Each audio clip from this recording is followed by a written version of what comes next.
વંદે ગુજરાત। કોંગ્રેસના ઉમેદવાર સિદ્ધાર્થ ચૌધરીને કોંગ્રેસ પાર્ટીએ પોતાના ઉમેદવાર બનાવ્યા છે, જેઓ મેકેનિકલ એન્જિનિયરિંગ સાથે MBA સુધીનો અભ્યાસ કર્યો છે। ઘણી બધી સામાજિક સંસ્થા જોડે જોડાઈને સમાજની સેવા કરે છે। શું છે એમની રણનીતિ? બારડોલીની જનતા એમને સાંસદ તરીકે ચૂંટીને મોકલે તો બારડોલીની જનતા માટે શું કાર્યો કરશે, જાણીએ સિદ્ધાર્થ ચૌધરી પાસેથી। ગુજરાતની 7મી મેએ યોજનારી લોકસભાની સીટ પર ભાજપાએ પ્રભુ વસાવાને ટિકિટ આપી છે, જ્યારે કોંગ્રેસ પક્ષે સિદ્ધાર્થ ચૌધરીને પોતાના ઉમેદવાર ઘોષિત કર્યા છે। બારડોલી બેઠક અનામત બેઠક છે, જે અગાઉ માંડવી તરીકે ઓળખાતી આ લોકસભા બેઠક વર્ષ 2008માં નવા સીમાંકન બાદ બારડોલી બેઠક તરીકે અસ્તિત્વમાં આવી હતી। એક જમાનામાં કોંગ્રેસનો ગઢ ગણાતી આ સીટ પર ચીતુભાઈ ગામિત 7 વખત સાંસદ તરીકે ચૂંટાયા હતા અને તુષાર ચૌધરી 2 વખત સાંસદ તરીકે ચૂંટાયા હતા।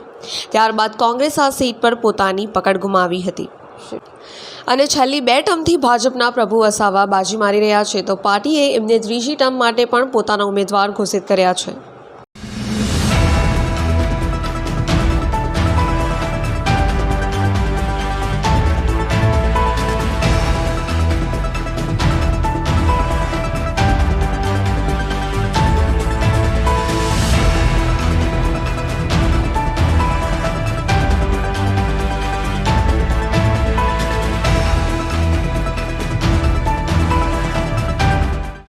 તો તમે બારડોલીની જનતાની શું સેવા કરવા માંગો છો? શું છે તમારો આગળનો પ્લાનિંગ?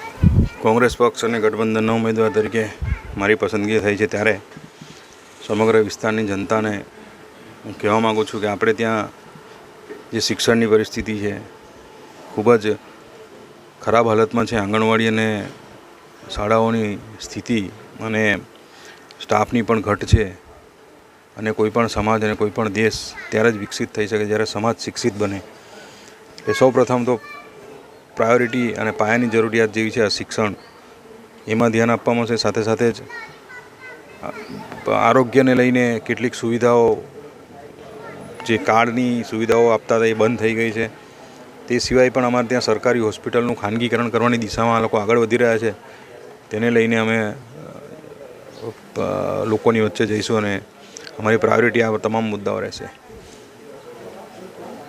અમારે ત્યાં સમગ્ર આદિવાસી વિસ્તારમાં તમે જુઓ તો અલગ અલગ પ્રોજેક્ટોના નામે અમારા લોકોની સારી અને ફળદ્રુપ જમીનો સસ્તા ભાવે લઈ લેવાની પ્રવૃત્તિ સરકાર દ્વારા કરવામાં આવે છે, જેની સામે ઘણા આંદોલનો થયા છે।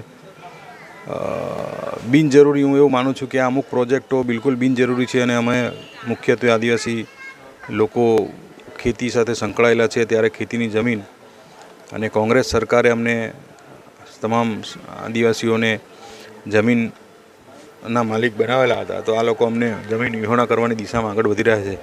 તેની સામે અમારો સખત વિરોધ છે। કોઈપણ જનપ્રતિનિધિની ફરજમાં એવું આવે છે કે પોતાની પ્રજાના પ્રશ્નોને ઉજાગર કરવા જોઈએ। જ્યારે આ 10 વર્ષના શાસન દરમિયાન માનનીય સંસદ સભ્યશ્રીએ ખૂબ જ નિષ્ક્રિયતા દાખવી એવું મને લાગી રહ્યું છે, કારણ કે સમગ્ર વિસ્તારમાં પ્રવાસ દરમિયાન આ મુદ્દો ખૂબ જ આંખે વળગે એ રીતે લોકોએ અમને રજૂઆતો કરી છે। ખાસ કરીને અમારે ત્યાં જે કોઈ આંદોલનો થયા એ સામાજિક આંદોલનો હોય, આ વિવિધ પ્રકારના પ્રોજેક્ટોના વિરોધમાં આંદોલન થાય, પણ એક જનપ્રતિનિધિ તરીકે આપણા વિસ્તારના લોકોની જે કોઈ તકલીફ હોય છે એને ઉજાગર કરવાની આપણી ફરજ છે। હું કાયમ એવું કહું છું કે આ બધી તકલીફોના સમયમાં ક્યારેય કોઈ જનપ્રતિનિધિ તરીકે તમારે તકલીફોમાં સાથ આપવા માટે આવ્યા છે ખરા, ત્યારે હંમેશા એનો જવાબ નામાં આવ્યો છે। એટલે હું એવું માનું છું કે આ સંસદ સભ્યશ્રીની નિષ્ક્રિયતા છે અને એના લઈને લોકોમાં ઘણો રોષ જોવા મળી રહ્યો છે। સાથે સાથે જ સંસદ સભ્ય તરીકે મળતી જે ગ્રાન્ટ છે એ આટલા વર્ષ દરમિયાન સમગ્ર ગુજરાતમાં 220 કરોડ જેટલી ગ્રાન્ટ બાકી રહી ગઈ છે અને બારડોલી લોકસભા મત વિસ્તારમાં 10 કરોડ જેટલી ગ્રાન્ટ બાકી રહી ગઈ છે।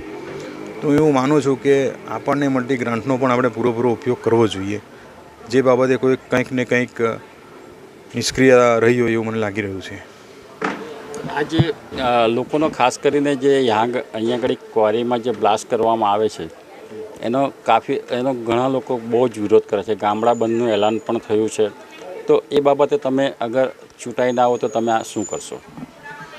એ એક પ્રશ્ન એક બે ક્વોરીમાં થયો હતો એ રીત પ્રકારનો, પણ હું માનું છું કે એ ટેકનિકલી જે મંજૂરી મળી હોય અને જો ખરેખર લોકોના વિકાસમાં અને લોકોના ગામમાં જે અવરોધરૂપ થતું હોય તે બાબતે સરકારે ગંભીરતાથી વિચારવું જોઈએ અને એનો યોગ્ય રસ્તો નીકળે એ દિશામાં પ્રયત્ન કરવા જોઈએ. તમે ચૂંટાઈને આવશો તો તમે શું કરશો?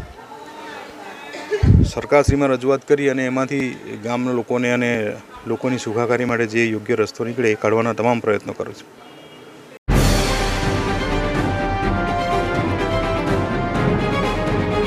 વંદે ગુજરાત.